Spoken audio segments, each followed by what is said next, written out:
Front page of today's Guardian saying banks grapple with asset quality and then validation test after the 4.65 trillion naira capital raise. Yep, there it is. And we've got one bank that's grappling with that right now. UBA, United Bank for Africa, its stock price down about 10% in early trading this Monday morning.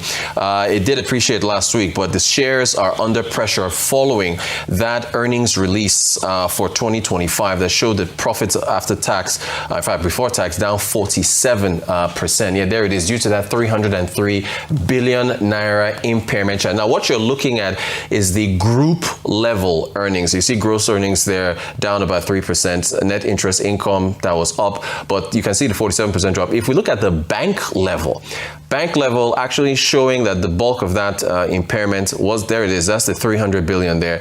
Pre-tax profit dropping to 50 billion naira at the bank level, down by 89%. Now, of course, UBA did announce that they are not going to be paying a final dividend. We spoke with the group managing director and CEO, Mr. Oliver Aloba, who explained why that is and gave an outlook for the company. Director, CEO, United Bank for Africa. Thanks for speaking to Arise News. I wanted to get your thoughts on the decision not to pay a final dividend. You did pay an interim dividend this year after the release of your 2025 full-year audited financials. Investors, markets expecting a final dividend. What was the reason behind that decision?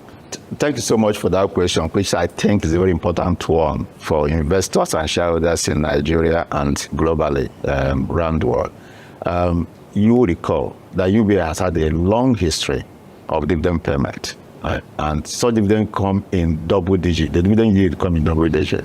In 2023 full year, we paid a dividend yield of about 11%. In 2024, I remember we did about dividend yield of about 10%. And even in 2025 half year, we paid 25 kobo dividend. And of course, the expectation from shareholders will be that UBA would pay a final dividend at 80%. But that didn't really happen. And why? Because the Central Bank of Nigeria, you recall, had given banks the mandate to exit the forbearance loan window. So UBA was one of the banks that did that. And doing that means we have to classify some of the accounts in line with prudential guidelines. And we did a provision of almost 31 billion. And doing that also resulted in non-performing bank loan ratio of about, that's a bit higher than what was expected for dividend payment. So that dividend didn't come. However, the good news is that this is a one-off thing, and this is not recurring. So the portfolio has been reset, and we're also going after these defaulting customers and the signs that they are paying back. And once they do, then the MPA will moderate and will be in a position to pay dividend for this year. So, thank you. All right, and optimistic take. I'm looking forward, I guess, through the rest of the year. I guess what can investors expect from the bank? Okay, I need to assure you that UBA is a business of 3 trillion gross end and it's growing. And we have a very diversified across geographies, 24 countries in Africa, and our businesses in Africa are contributing. So with that diversified portfolio, we see a minimum risk in earnings. Now, in terms of our shareholders fund, we have 4.3 trillion naira shareholders fund with capital adequacy ratio of 23.2%. What that means that we have a base for growth. And we also have a kind of fortress to cushion losses, if they do happen. Now, our liquidity is also strong. Our deposit position is about 27.2 trillion. In fact, that's up by 12% last year. And that gives us a gap when you consider that our loan portfolio is about 7 trillion. So we had a huge gap that can grow along. And once we do, as the economy in Nigeria, which is the biggest matter that we have, is moderating the recovery, that also moderate interest rate will come down, and they give us the impetus for loan growth that will further give us an uplift for on profit. So the business is strong. We are pursuing these recoveries. As we do, we ride back, and that will also moderate the MPL and position us for for dividend payment this year. All right, Mr. Alaba, the Group Managing Director, CEO, United Bank for Africa. Thank you for talking to Horizons. Appreciate it, sir. All right, so the CEO and the Group Managing Director, putting forward an optimistic tone, but again, shares are down 10% in early trading. Arise business analyst Chika Mbonu is with us to discuss, as always, when banking earnings are released. Chika, good morning to you. Morning, Rotis. And we start off with UBA. Yes, indeed. UBA. And let me put it out there, first of all, to our viewers, that whatever we'll say here or do here is not an advice to anybody to buy or sell any company's stock. Yeah. We'll try to dispassionately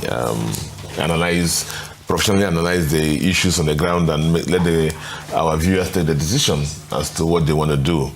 The right thing is also that this is one of the accounts that's gotten so many memes. I hope I got it right, I guess because of the powerful social media presence of the chairman of the bank. Yeah. Maybe TOE should reduce the number of gym that he does and stuff like that, so that when some bad things happen to him, his bank, the people do it. But be that as it may, one of the things I do when I'm training young bankers, especially in financial seminar analysis, which I'm trying to do now, is I tell them, no, don't look at the absolute figures. You try to go and find out the story behind the figures. Because on an absolute basis, sometimes, you look at the figures that may look even so sweet, the thing behind them may not be very sweet. Yeah. Figures that looks very bad, maybe actually short-term adjustments, the company and so on and so forth. If you look at the UBA at first glance, the numbers look disappointing. The way you look deeper, the story is actually very different. What do we see on the surface? Profit dropped more than 50. Group profit. Yes, group, yeah. More than dropped more than 50%. So UBA is in about 21 African countries. And they have a couple of thriving subsidiaries. Yeah. And so Nigerian bank happens to be one of them. Maybe I should call it parent. And so the connectivity is there, but you disperse your risks so that when one country is not doing very well, the other country covers it. In this case, Nigeria has not done very well, as you reported in the result of about 50 billion in PBT. Yes. Versus the previous year, about almost 480-something billion. But at the group level, they have been compensated. So profit dropped more than 50%, 2025 at the group level. Shareholders, which is the noisiest thing, which is the part of the noise, why this noise so much, is didn't get any final dividends. So naturally, investors are asking, what's going on? Has the bank weakened? That's basically what that. But let me explain this in a very simple, practical way, just like we normally try to do here for our viewers. Think of UBA as a very healthy person who has been doing very well, making money, looking strong, and everything seems very fine. That was UBA in 2024. Everything looks okay. But then in 2025, this person says, let me go for a full medical checkup. Yeah. And they go, and the doctor says, you are fine on the outside, sir, but internally, there are things we need to fix. Hidden stress, pressure points, risks that could become serious later. And so what does the person do? He stops excessive spending, for example. He pays for treatment, he slows down, he focuses on recovery. Now, from the outside, what do people see? Less money available, like we're talking about now. No sharing like before. Wondering, what's happened to this guy? Maybe he's broke. Less visible performance. He stops going for the parties. And people begin to say, something is wrong. But the truth is nothing is wrong. What is happening is he's trying to fix himself. Yeah. That is exactly what happened to UBA in 2025. So our viewers just know that's what happened. Yeah. So the bank made provisions that they prepared, preparing for loan losses. I just said it's foreign exchange realities. Do recall that when, I thought I explained this in this program, that if he had $100, when he bought it at the time of the 600 naira, when he moved to 1,600, a lot of people would declare profit. A lot of people were happy that their money, even some of our colleagues here were rejoicing. Now that exchange rate of 1.6 actually has come down to about 1.4 now. Yep. If you are holding naira and dollars now, you find that the value has fallen. That's also what happened to UBA. So he dealt with cost pressures and risks. In simple terms, what UBA did was to clean up his system. Yeah. But this has come at a cost for them. Economic cost for them, as we have seen in your rundown. Yeah. Lower profit, no final dividend. But this was deliberate and necessary. Deliberate and necessary for UBA. So here is what is important for our viewers. Yes. Fast forward to the first quarter of 2026, which result UBA released at the same time releases result. The profit is already picking up strongly.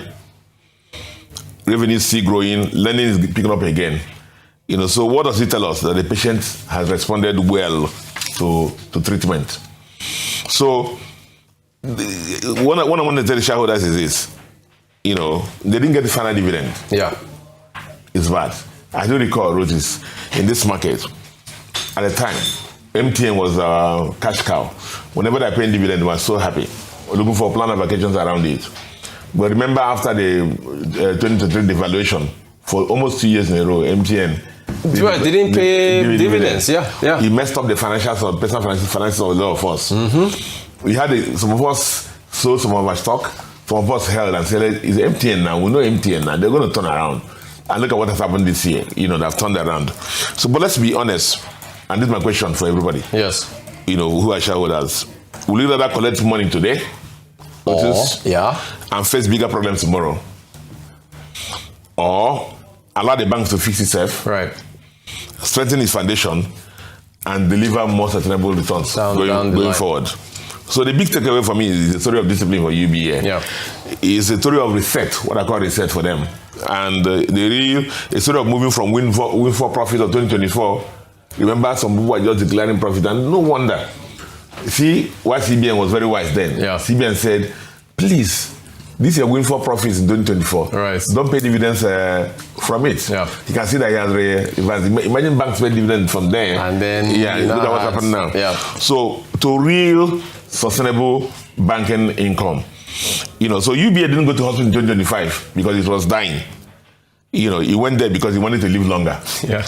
And perform better. Yeah. And based on what we're really seeing, that's happening. So how do I justify that? Because of the fact that they're positive in the result. There are. The core business of the bank, which is intermediation. Yeah. The deposits are growing. Banking, take deposits and give to those who need loan. It's growing. Loans book grew. Net interest income also grew. Yeah. They grew. Now they have proactive risk management, which enable them to clean the books, take the bite now, and enable them to move forward. And of course, they had a balance sheet growth. They had. The assets grew, and then the losses they've had are one-off.